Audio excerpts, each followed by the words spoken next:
UKLO 1 year masters. No IELTS required up to 5 years visa. High visa success rate. 30 లక్షల పైగా ఇతర పార్టీలు డబ్బులు ఇచ్చి చేసుకుంటారు. కానీ ఇక్కడ స్వచ్ఛందంగా యువత ఇవాళ మహిళలు మాకు అసలు అవసరమే లేదు. ఎందుకంటే ఈ రోజు ఒక్క నిమిషం నేనేమంటున్నంటే తర్వాత చేసుకున్న వాళ్ళేమో కొంత సభ్యత్వం ఉంటే ఏ డబ్బులు ఇయ్యని భారతీయ జనతా పార్టీకి ఎందుకు మేడం ప్రపంచంలోనే అత్యధికంగా అంటే ప్రజల పార్టీ కాబట్టి సబ్కా సాత్ సబ్కా వికాస్ అనే నినాదంతో ఉంది కాబట్టి అంటే ప్రజలతోనే ప్రజల నాడిని పట్టుకొని ప్రజల సమస్య మీద పోరాడి ప్రజలకు ఏం కావాలని చెప్పేసి ఇవాళ అనేక అంశాల మీద భారతీయ జనతా పార్టీ నరేంద్ర మోడీ గారు అతి గొప్ప పాలన ఇస్తున్నటువంటి పార్టీ భారతీయ జనతా పార్టీ. ఇవాళ అవినీతి లేనటువంటి రాజకీయం ఎవరైనా చేస్తున్నారంటే భారతీయ జనతా పార్టీ. గతంలో ఉన్నటువంటి అవినీతి మొత్తం నిర్మూలించబడుతుందా? దాదాపుగా చూస్తున్నాం కదా, మనం అనేక అంశాలను చూస్తా ఉన్నాం కదా. అనేక అంశాల మీద అసలు క్లీన్ గా కడిగిన ముత్యంలాగా చేస్తా ఉన్నాడు భారతదేశాన్ని నరేంద్ర మోడీ గారు. భారతీయ జనతా పార్టీ పూర్తి స్థాయిలో అవుతుంది కూడా. ఇప్పుడు ఇంకా మొన్ననే కదా మళ్ళీ థర్డ్ టైం హ్యాట్రిక్ కొట్టారు. అంటే ఇంకొక 4 years అయితే మళ్ళీ మేము పాలన జరుపుతాం కదా. కాబట్టి ఖచ్చితంగా ముత్యం కడిగిన మన తెలంగాణ మన భారతదేశాన్ని సకల సంపదలు గల్ల దేశం అనే ఏదైతే ఉందో ఆ సకల సంపదలు గల దేశాన్ని గొప్ప స్థాయిలో తీసుకుపోయేటువంటి పరిస్థితి జరిగింది కూడా, ఇంకా జరుగుతుంది కూడా. ఎందుకంటే ప్రపంచంలోనే వేరే దేశాలన్నీ కూడా ఇవాళ మొకాల మీద కూర్చుండి భారతదేశానికి స్వాగతం పలుకుతున్నాయి అంటే ఆ పాలన భారతీయ జనతా పార్టీ అద్భుతంగా ఇస్తుంది కాబట్టి అందరూ కొన్ని యాడ్లు చూపించడము లేకపోతే టీవీలలో కొన్ని వార్తలు రావడము దీని వరకు అయితే బాగానే ఉంది. మీరు అన్నది నేను కూడా యాక్సెప్ట్ చేస్తా. ప్రపంచ దేశాలతో భారతదేశం పోటీ పడుతుంటే రియాలిటీలో చూసుకుంటే పోటీ పడట్లే, అగ్రస్థానంలో ఉంది. మరి అంత అగ్రస్థానంలో ఉన్న ఈ దేశంలో ఎంత పేదరికం నిర్మూలించబడింది మేడం? అంటే ఈరోజు జనాభా ఏ దేశంలో లేనటువంటి జనాభా ఇవాళ భారతదేశంలో. మనం చిన్నగా ఎగ్జాంపుల్ ఒక చిన్న కొన్ని అంశాల మీద మనం తీసుకున్నట్లయితే కరోనా వచ్చినప్పుడు అందరూ కూడా అసలు భారతదేశంలో అనేక జనాభా ఉన్నటువంటి భారతదేశం ఎంతమంది మరణాలు అయితే కావచ్చు, ఎంత అల్లకల్లోలం అవుతుంది కావచ్చు అనుకోరు. అలాంటి భారతదేశానికి వ్యాక్సిన్ అనేది మనం ఇతర దేశాల నుంచి తీసుకోవడం కాదు, ఇక్కడ తయారు చేసి ఇతర దేశాలకు పంపించినటువంటి ఘనత భారతీయ జనతా పార్టీ గవర్నమెంట్లో జరిగినటువంటి ఘనత ఇది. అంటే ఈరోజు కొన్ని రాష్ట్రాలు కావచ్చు దాదాపుగా ఫ్రీ రేషన్ కరోనా వచ్చిన రోజు నుంచి ఈ రోజు దాకా ఫ్రీ రేషన్ ఇచ్చారు, అంటే పేద వర్గాల కోసం. మీరు చెప్తున్న వ్యాక్సిన్ ఎక్కువ అంటే దేశం మొత్తానికి కూడా కావచ్చు, మీరు అంటున్న ప్రపంచం మొత్తానికి కూడా కావచ్చు, ఎక్కువ పంపిణీ చేసింది ఈ తెలంగాణ నుండే. నేనేమంటున్నా తెలంగాణ చెప్పేది వినండి. నేనేమంటున్నా అంటే భారతదేశంలోనే ఉంది కదా తెలంగాణ రాష్ట్రం. తెలంగాణ రాష్ట్రంలో ముఖ్యమంత్రి కేసీఆర్ తయారు చేయలేదు కదా. ఒక విషయం లేదు అది తప్పు మాట్లాడుతారు. దేశం మొత్తంలో కూడా వాళ్ళ అండర్లోనే కదా ఈ రాష్ట్రాలన్నిట్లలో కూడా అమల్లో జరిగింది. నేనేమంటున్నా అంటే ఇది తప్పుడు. ఇప్పుడు మీరు రాజకీయ నాయకుల లెక్క మాట్లాడొద్దు. రాజకీయ నాయకులు అంటే నేనేమంటున్నా అంటే ఏదో ఒక ఆరోపణ చేయాలనేది రాజకీయ నాయకులకు ఉన్నటువంటి అలవాటు. అంటే నేనేమంటున్నా ఈరోజు భారతదేశంలో అవినీతి లేని పాలన అందించినటువంటి గొప్ప రాజకీయ పార్టీ ఏదైనా ఉందంటే కేవలం భారతీయ జనతా పార్టీ.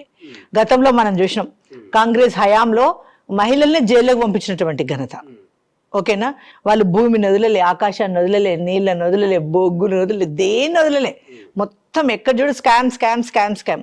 మరి ఈ 10 సంవత్సరాల కాలంలో 11వ ఏట ఈరోజు ఈ 11 సంవత్సరాల కాలంలో ఒక్క కేంద్ర మంత్రి మీద ఆరోపణ చెప్పండి, ఒక అవినీతి పాలన ఒక్క కేంద్ర మంత్రి మీద. అంటే ఈరోజు భారతీయ జనతా పార్టీ సబ్కా సాత్ సబ్కా వికాస్ అనేటువంటి నినాదంతోనే గొప్పగా ప్రజలకి ఒక అంటే చిట్ట చివర కూర్చున్నటువంటి బంతిలో కూర్చున్నటువంటి ఫలాలు అందాలనే నినాదం ఏదైతే ఉందో అది అమలు చేసుకుంటూ వస్తున్నారు. ఇవాళ రైతుల కోసం కావచ్చు, చిన్నగా చూసుకుందాం, అసలు యూరియా కావచ్చు, DAP కావచ్చు, ఇవన్నీ ఇవాళ రైతులు ఎంత చెల్లిస్తున్నారు? యూరియా మీద 250 ఎంత చెల్లిస్తారు, DAP మీద 400 ఏమో. కానీ పైన 1800 2000 రూపాయలు ఎవరు చెల్లిస్తున్నారు? ఇవాళ గవర్నమెంట్, కేంద్ర గవర్నమెంట్ భరిస్తూ ఉంది అవన్నీ కూడా. అది రైతులకు చేస్తున్నదే కదా. బేటీ బచావ్ బేటీ పడావ్ అనేసి పిల్లల్ని ఆడపిల్లల్ని బతికించుకోవాలనే నినాదంతో పనిచేస్తూ ఉంది. ఎవరు పనిచేస్తూ ఉన్నారు? ఇవాళ గర్భంలో ఉన్నటువంటి శిశువు ఆరోగ్యంగా పుట్టాలని చెప్పేసి అంగన్వాడీ స్కూల్స్లలో కూడా మంచి పోషకమైన ఆహారాలు అందిస్తున్నటువంటిది ఎవరు చేస్తూ ఉన్నారు? కేంద్రమే కదా. అంటే భారతదేశానికి బంగారు బాట వేయాల్సింది ఇవాళ పుట్టబోయే బిడ్డలు. కాబట్టి ఆ పుట్టబోయే బిడ్డ ఫస్ట్ ఆరోగ్యంగా పుట్టాలన్న నినాదమే ఎంత గొప్ప నినాదం. ఇవాళ ఇంటింటికి టాయిలెట్స్ అనేది ఎంత గొప్ప నినాదం. ఇవన్నీ కూడా భారతీయ జనతా పార్టీ చేస్తుంది కదా, పేదవాళ్ళ కోసమే కదా. ఇవాళ ఇండ్లు కట్టుకోవడానికి కూడా నేనేమంటున్నా, ఇల్లు లేనటువంటి వాళ్ళు కూడా ఇండ్లు కట్టుకోవడానికి వాళ్ళకు లోన్లు ఇవ్వటం కావచ్చు.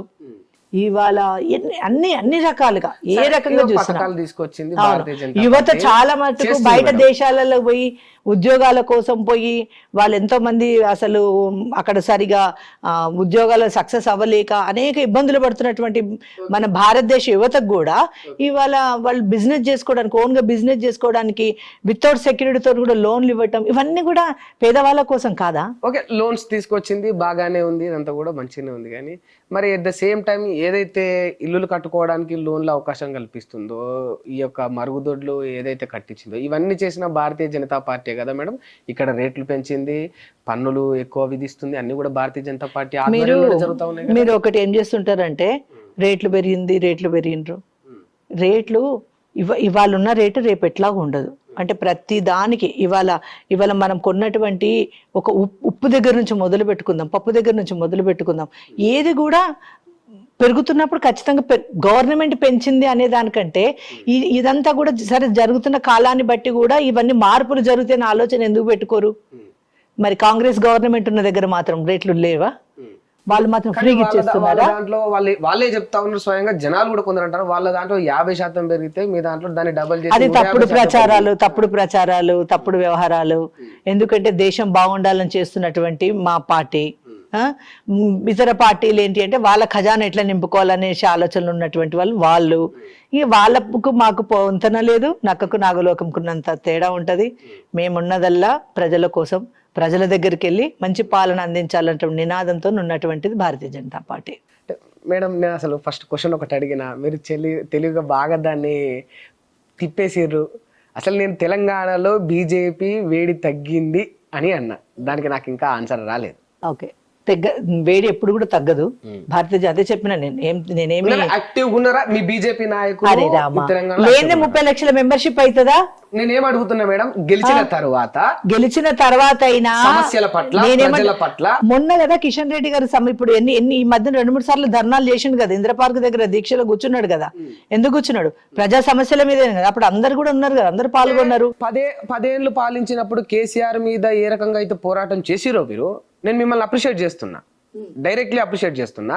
అంతటి పోరాట పట్టిమ ఇప్పుడు కాంగ్రెస్ ప్రభుత్వంలో ఖచ్చితంగా ఉంటది. ఎందుకంటే ఇప్పుడు కొత్తగా 11 నెలలు మేడం, అదే 11 నెలల్లో ఇవాళ కాంగ్రెస్ గవర్నమెంట్ ఏమేమి వాగ్దానాలు చేసింది, ఏం నెరవేర్చలేదు, ఇదంతా బూటకం అనేది తేలిపోయింది.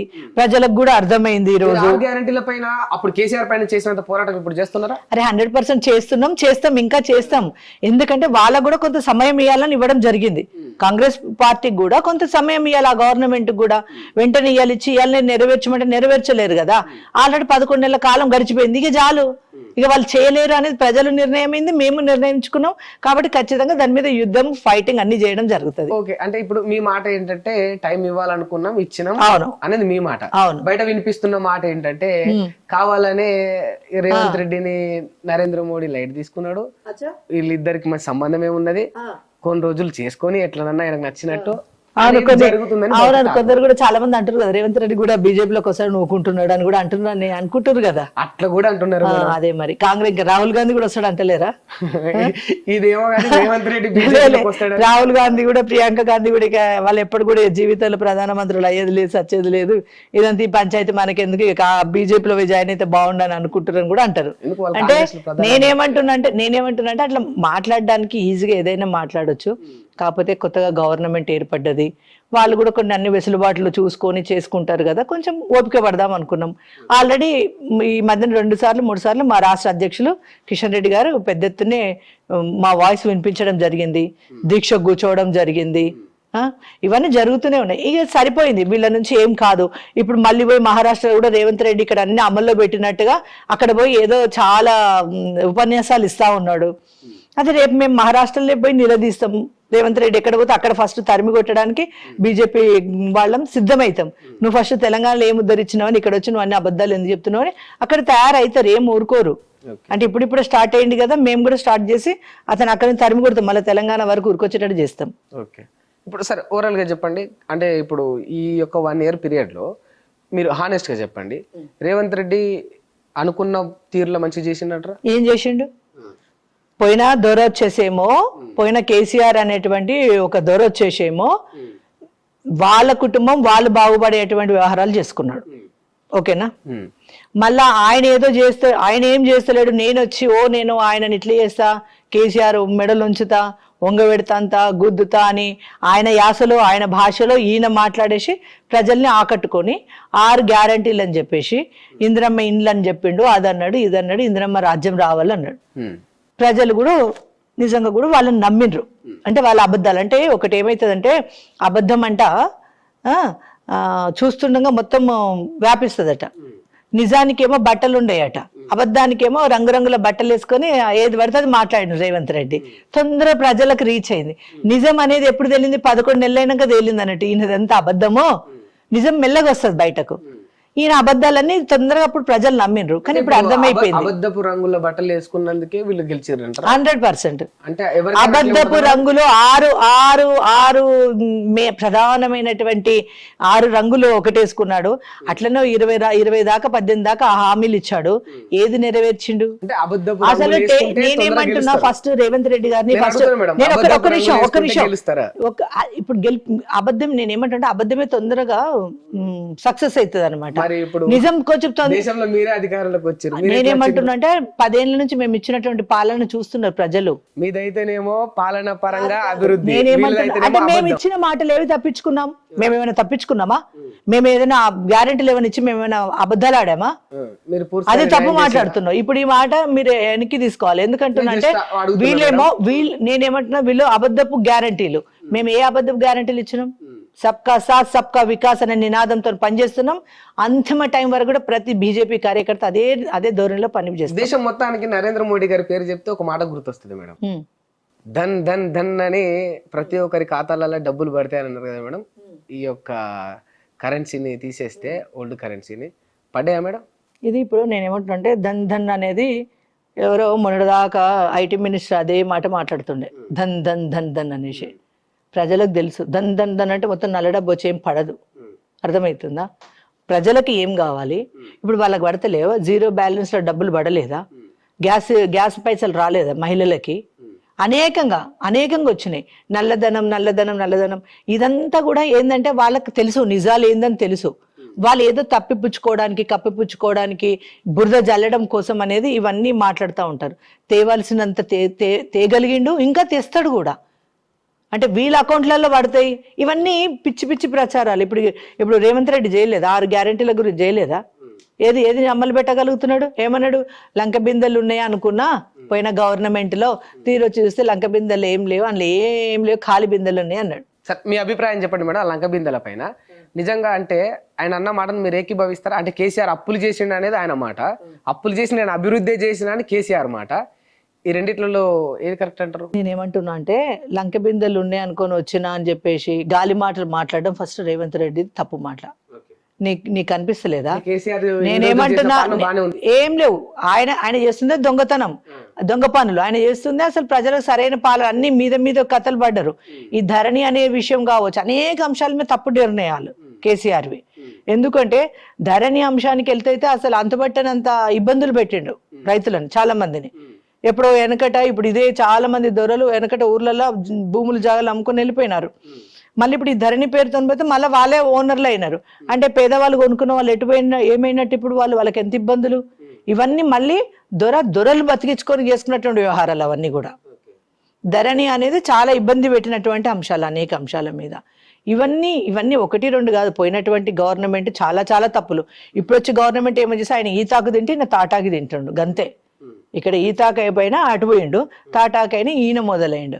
కానీ ఈయనతోనేం కాలేదు, ఆయనతోనేం కాలేదు. మరి ఏ ఆకు తినకుండా జనాలకు వడ్డించేది ఎవరు? నేనేమంటున్నా అంటే బంగారు తెలంగాణ కావాలంటే కేవలం భారతీయ జనతా పార్టీ నుంచి అవుతుంది. ప్రజలు ఇంకా వాళ్ళకు తెలుసు, రేపు ఎలక్షన్స్ వచ్చినా భారతీయ జనతా పార్టీని గెలిపిస్తారు. ఎందుకో తెలుసా? 100%. ఎందుకంటే 100%. ఇప్పుడు ఏవే వాగ్దానాలు చేసిండు, ఏవి నెరవేర్చలేకపోతున్నాడు రేవంత్ రెడ్డి గారు. ఇవాళ కాంగ్రెస్ గవర్నమెంట్ ఫెయిల్ అయిపోయింది.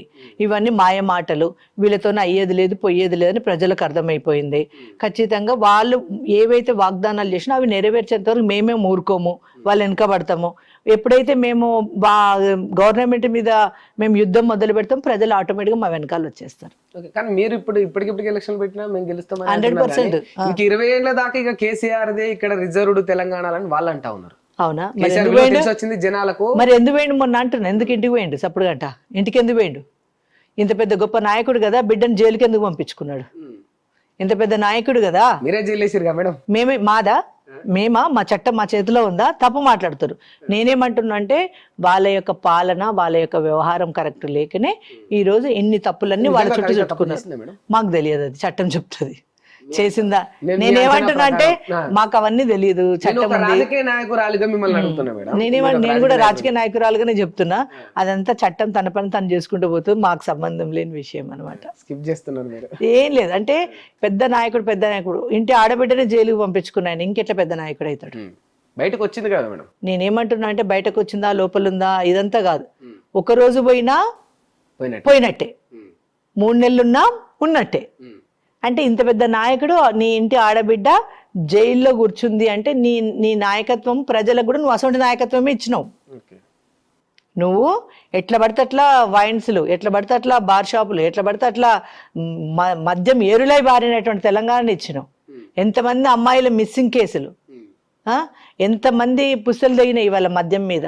ఇదంతా ఏంది? నువ్వు బంగారు తెలంగాణ అంటే తాగి ఊగి పడిపోయి రోడ్ల మీద ఉండే తెలంగాణ కోరుకున్నారు ప్రజలు, కాదు కదా. కాళేశ్వరం ప్రాజెక్టు చెప్పేసి 1,00,000 కోట్ల అవినీతి చేయమని చెప్పారా ఎవరన్నా? కవిత చేసిందా, కేసీఆర్ చేసిందా? నేనేమంటున్నా ఎవరు చేసిరా నాకు తెలియదు. తండ్రిగా నీ బాధ్యత, నీ కుటుంబాన్ని ఇప్పుడు కుటుంబానికి ఏ చిన్నగా మేలు జరిగినా, శుభం జరిగినా, మంచి జరిగినా, చెడు జరిగినా ఎవరిది బాధ్యత? తండ్రి పెద్దలదే కదా. మరి అంత పెద్ద మొత్తం దేశానికే ప్రధానమంత్రి అవ్వాలనుకున్నాడు కదా కేసీఆర్. మరి బిడ్డని ఎందుకు జైలు పంపించుకునే స్థితి వచ్చింది? నరేంద్ర మోడీ అని అంటే ఆధారాలు లేకుండా ఏం లేకుండా పర్సనల్ టార్గెట్ చేసి పంపిస్తారా జైళ్ళకి? ఎట్లా మాట్లాడతారు? రేపు నిన్ను నీ మీద కేసు పెట్టి జైలు పంపిస్తే పోతావా? ఏదో ఒకటి ఉంటేనే కదా, ఏదో ఒకటి ఉంటే ఆరోపణ లేకపోతే ఆధారాల. నేనేమంటున్నా అంటే ఏదో ఒకటి లేకుండా అంత అగాధంగా అయితే జైల్లో పెట్టరు కదా. ఇవన్నీ నేనేమంటున్నా అంటే తెలంగాణ రాష్ట్ర ప్రజలకి మాటిచ్చి నమ్మి మోసం చేసింది కేసీఆర్ గవర్నమెంట్. ఇవాళ మళ్ళా రేవంత్ రెడ్డిగా కాంగ్రెస్ గవర్నమెంట్ 6 గ్యారంటీలు, ప్రధానంగా 6 గ్యారంటీలు, తర్వాత ఏమి ఇంకా ఒక 20 గ్యారంటీలు ఉన్నట్టున్నాయి బహుశా.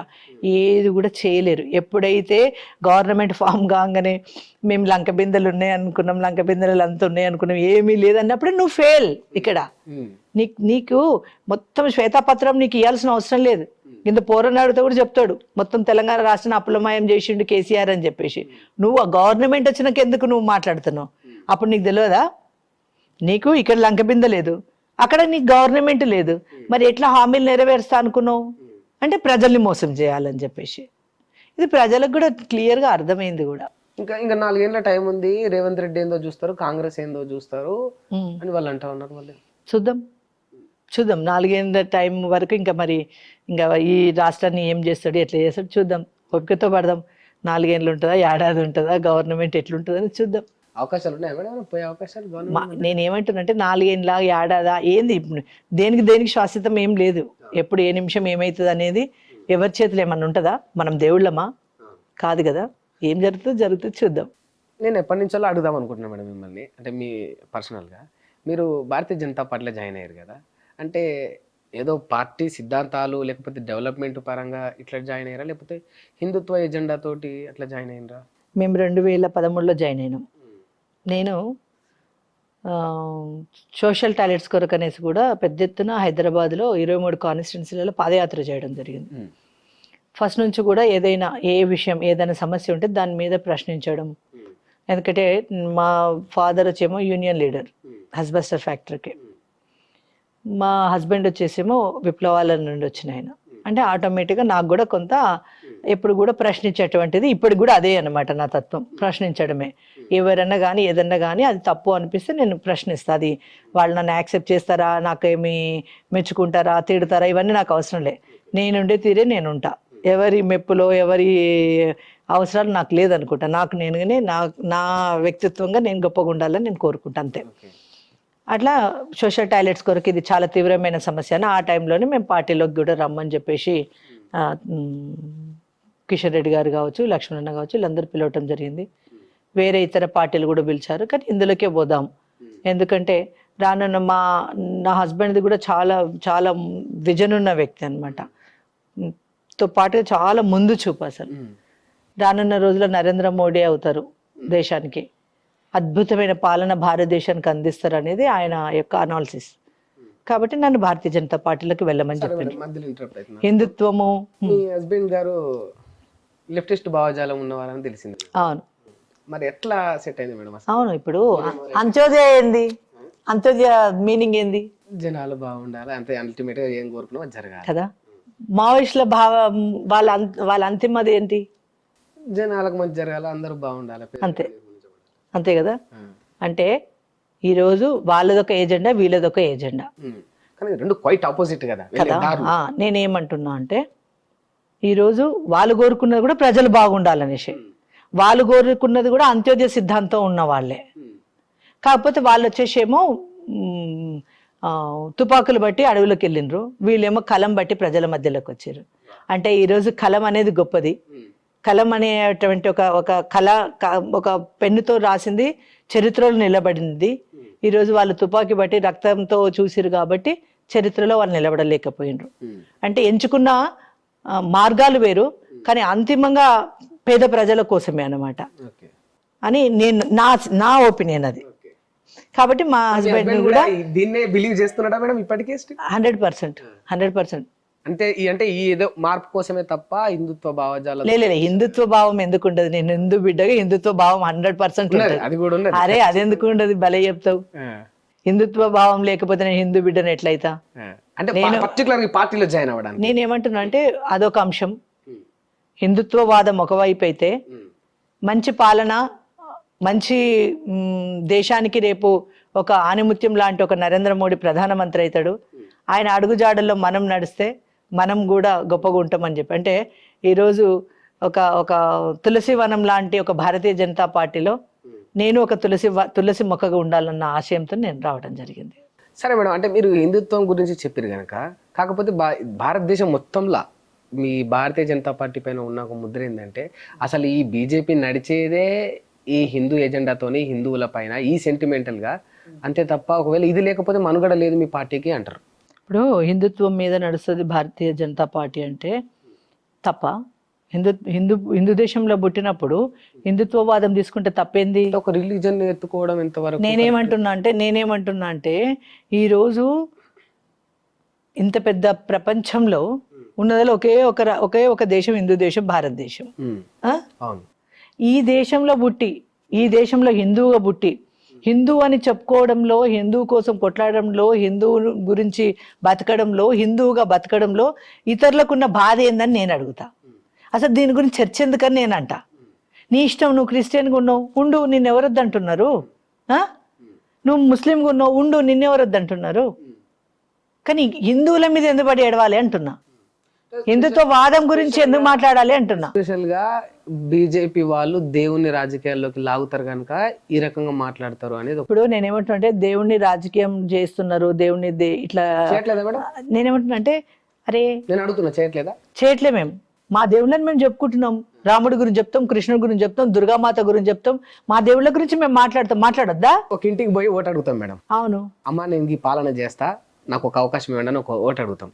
అడిగి జై శ్రీరామ్, 100% అంతా హిందుత్వం, నేనేమంటా అంటే హిందూ జై ఏజెండా శ్రీరామ్ అని ఇప్పుడు కూడా ఈ అంటా. రకంగా చెప్పడం. నేనేమంటున్నా అంటే నేనంటే ఇప్పుడు కూడా అంట జై శ్రీరామ్ అనేసి, జై శ్రీరామ్ ని జై శ్రీరామే అంటాం. ఇది ఎందుకంటే మేము హిందువుగా మేడం, కానీ పర్టికులర్ గా ఓట్లు అడిగే జనాల దగ్గర రిలీజన్ ని ప్రేరేపించడం వల్ల నేనేమంటున్నా, సరే వాళ్ళకు కూడా ఆ ఫీలింగ్ ఇప్పుడు అట్లా చెప్పిరా జై శ్రీరామ్ అనేది ఎవరమైనా అంటాం, అది జెర్సీ పక్కన పెట్టేద్దాం మనం.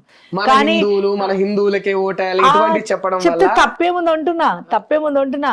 ఏమన్నా ఆదివారం రోజు చర్చిలు పెట్టేసి అందరినీ పోగు చేసుకొని వాళ్ళకు పేద వర్గాలను పిలుచుకొని ఇంత కమ్మటి భోజనం పెట్టి వాళ్ళని మాయ చేసి క్రిస్టియన్ మతంలోకి లాగుతున్నారు. అట్లా మేము ఏమైనా చేస్తున్నామా? ఒక మాటే కదా జై శ్రీరామ్. నేనేమంటున్నా అంటే అమాయకమైన ప్రజల్ని మోసం చేస్తున్నారు. హిందూ అమాయకుల్ని మోసం చేస్తా ఉన్నారు, క్రైస్తవులు చేస్తున్నారు. ఓన్లీ క్రైస్తవుల ముస్లింలు కూడా? ముస్లింలది ఇప్పుడు వాళ్ళది వేరు. మరి ఇదైతే గ్రామానికి చర్చిలు కడుతున్నారు. గ్రామానికి చర్చిలు కట్టేసి పేద వర్గాల చర్చిలు నేను కట్టొద్దని నేను చెప్పట్లేదు, కట్టుకోవాలి, తప్పులేదు ఇక్కడ. కానీ నువ్వు అంటున్నావు కదా వాళ్ళు కట్టుకోద్దా, తప్పలేదా అంటున్నావు కదా. మేమేమంటే తప్ప, మరి ఎందుకు అడుగుతున్నావు? ఓట దగ్గర ఎందుకని? నువ్వు విన్నావా, నువ్వు చూసినావా? ఒక వీడియో చూపెట్టట్లేదు. అరే రామశంకర అంటే వాళ్ళు కట్టుకోవద్దా